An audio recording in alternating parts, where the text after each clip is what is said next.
We recognize the responsibility to support Native people, communities, and world youth, so all might benefit from their teachings and hard-fought lessons.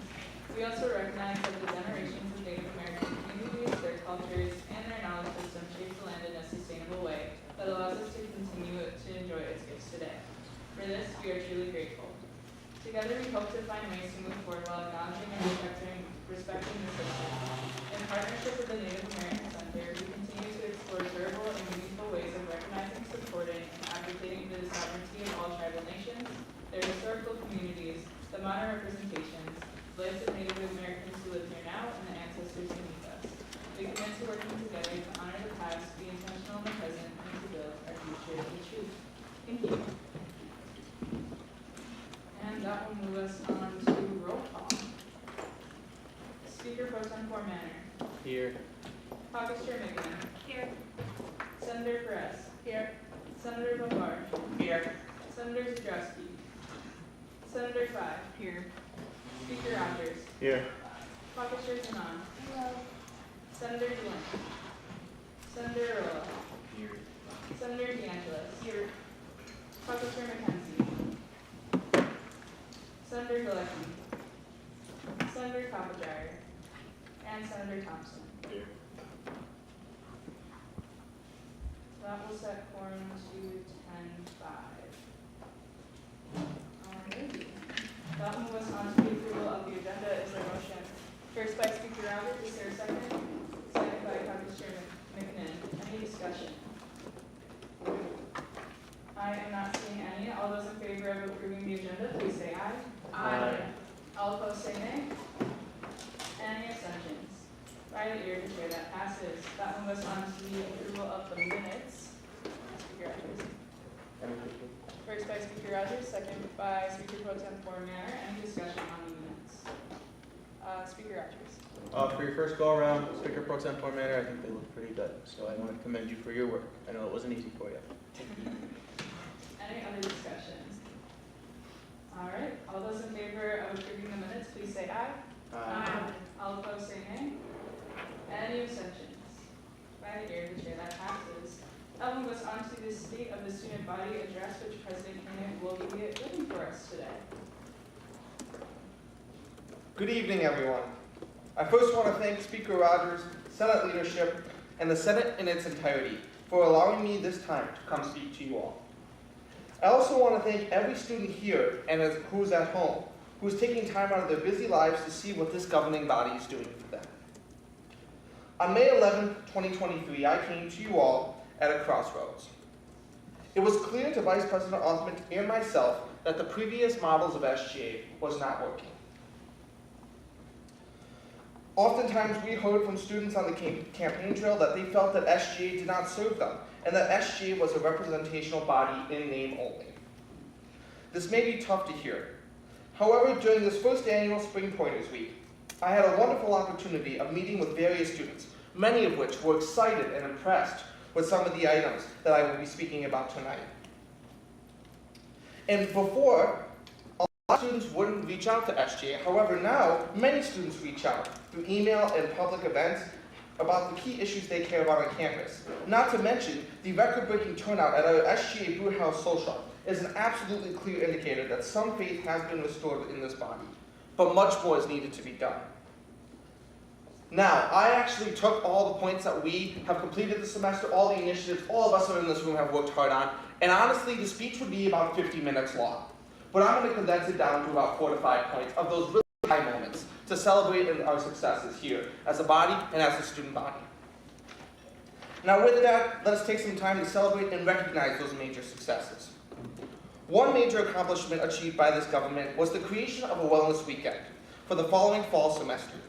This well-needed break will take place around week 8 of the semester and will provide students a chance to de-stress and prepare their mental health for the rest of the semester. This initiative was pushed for almost 4 years with little to no success until a deal was brokered this year between SGA, Common Council, and administration that saw that all parties were happy with this addition of a break within the next fall semester. This past week, SGA also worked with the university centers and campus activities and student engagement, also known as CASE, to create an exciting week of programming for our students when they return from their winter break.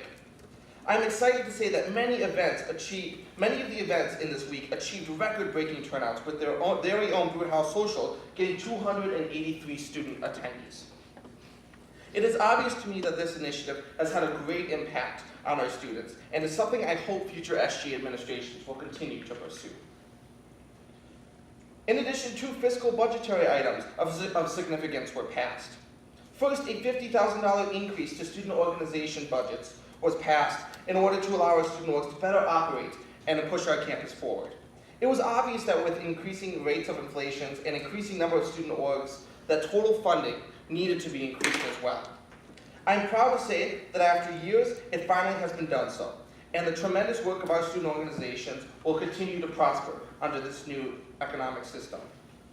Secondly, the moving of pep band from student organization budgets to a department under athletics.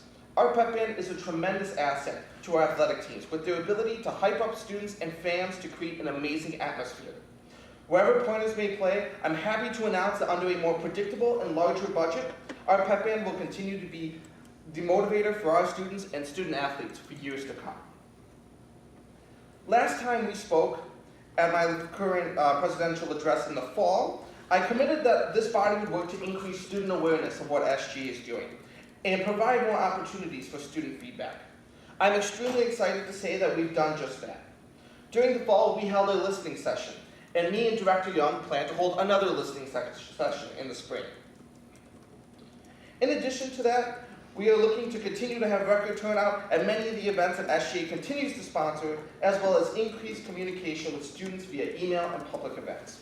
It is obvious that this body is taking great strides in building towards this goal, and I'm excited to see how much more we can expand this initiative. Another place we really strengthened is within our legislative body here. Thanks to you all and all your hard work, we increased our senator count from 7 senators at the beginning of the year to 20 at a high. In addition, we passed 31 pieces of legislation in one semester, which is an incredible amount of work and advocacy for our students. Now, to the Senate. That was a lot, and that was only a few of the points of the many I wanted to share with you all tonight. And I will say, from the bottom of my heart, thank you all. I'm extremely proud of the work that we have done here, and I'm excited to see what work we will do in the next few months. I want to thank you all again for allowing me this time to update and celebrate these successes and all the amazing things this body has done. Throughout Spring Pointers Week, I've had the privilege of speaking with hundreds of students, and it has reaffirmed my belief that we represent a passionate student body.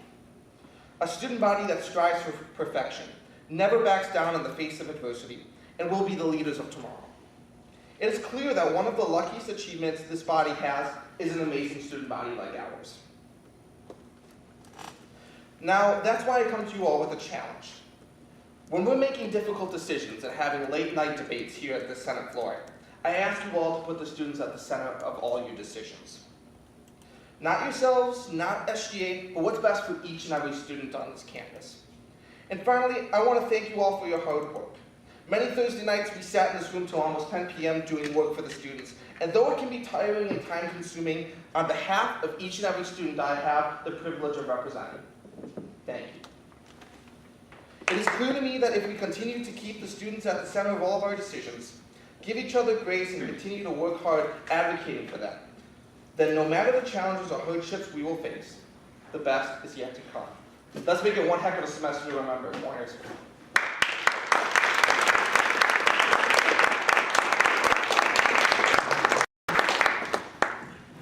Thank you, President Koenig. That will move us on to our administrative update, which I believe we have Greg Marszczek tonight in place of Fatima.